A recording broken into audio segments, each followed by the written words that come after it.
Hello gentlemen, Kit Cummings here in beautiful Atlanta, Georgia, Power Peace Project, and this is your weekly video. Man, you guys are headed down the home stretch.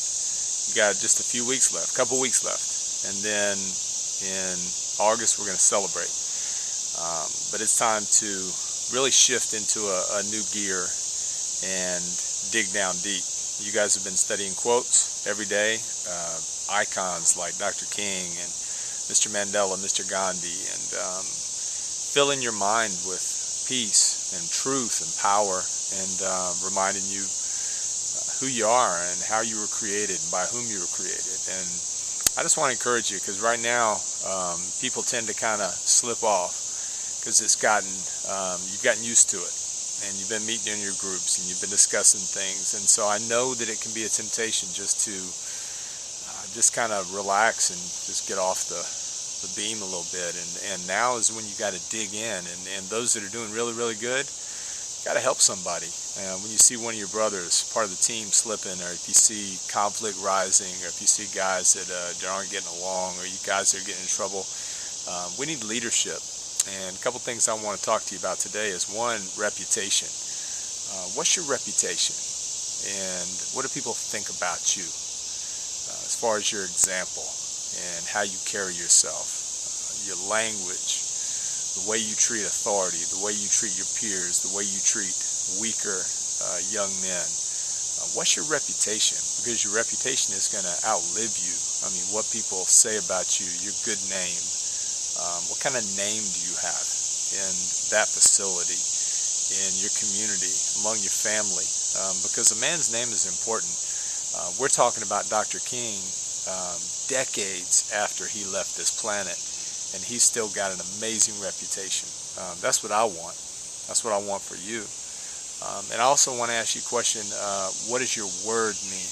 When you give your word to something, does it mean anything? Can people count on you? We've all known people that are just all talk.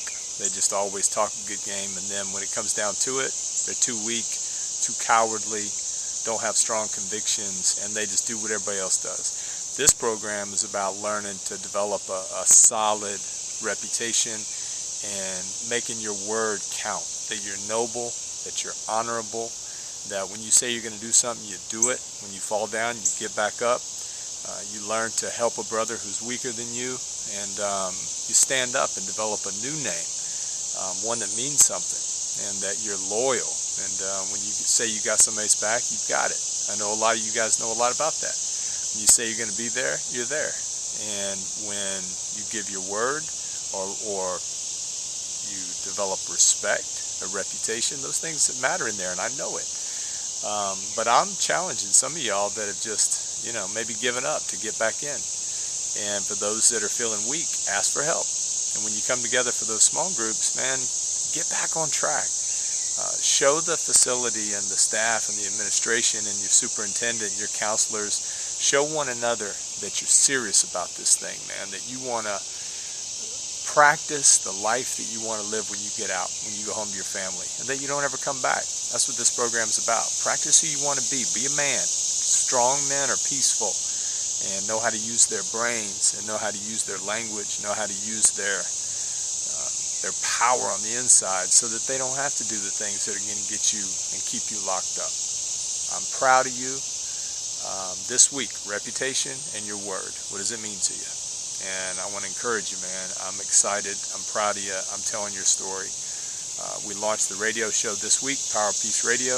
We launched the new book that you guys are a part of the week after that, and we're talking about a new reality show, which is featuring kids that are at risk, that are becoming peacemakers. So, till I see you next week, peace, be the change you wish to see in the world. And here's my little dog.